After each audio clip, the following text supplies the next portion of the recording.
আপনাকে ধন্যবাদ যে নাসিরুদ্দিন পাটোয়ারি রাজনৈতিক অঙ্গনে আমরা 5ই আগস্ট পরে তার যে আচরণ দেখতে পাচ্ছি সেটি অত্যন্ত বেদনাদায়ক।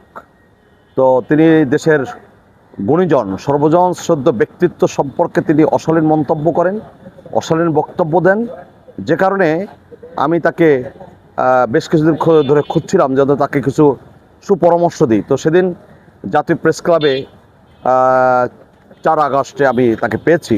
আমি তাকে সুপরামর্শ দেওয়ার জন্য তার কাছে গেলাম, ছোটো ভাই হিসেবে অ্যাড্রেস করলাম, কিন্তু তিনি আমাকে সম্মান দেখালেন না। তা আমার কাছে মনে হচ্ছে তিনি আপাদমস্তকই বেয়াদব।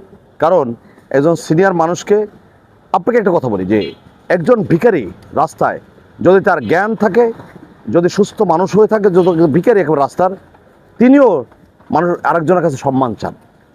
একজন যে সেলুনে কাজ করে, যে কারিগর, তিনিও সম্মান চান। যে ডাব বিক্রেতা, তিনিও সম্মান চান। প্রতিটি মানুষকে সম্মান চান।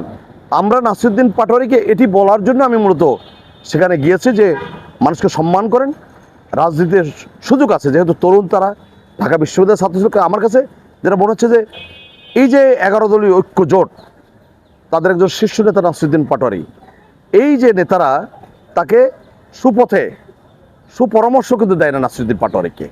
যদি তাই দিত তাহলে তিনি ভালো আচরণ করতেন, ভালো ব্যবহার দিতেন, আমাদের রাজনীতিতে আরও উৎকর্ষে যাওয়ার একটা সুযোগ তার ছিল, কিন্তু তিনি হারিয়ে ফেলেছেন। এবং এনসিপি নামক এই যে একটি অপরিপক্ক রাজনৈতিক দল, তাদের আচরণগত কারণে তারা জনবিচ্ছিন্ন হচ্ছে এবং তারা অচিরে হারিয়ে যাবে।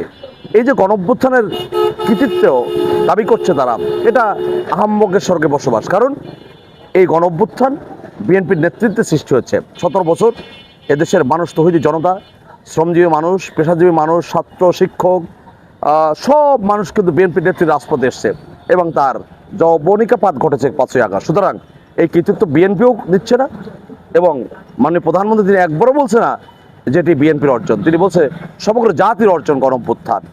আর এই এনসিপি নামক কয়েকজন ব্যক্তি এই দলের, তারা বলছে এটা তাদের অর্জন। যে কারণে আমি এই সুপরামর্শ দেওয়ার জন্যই নাসিরুদ্দিন পাটোয়ারির কাছে গিয়েছিলাম।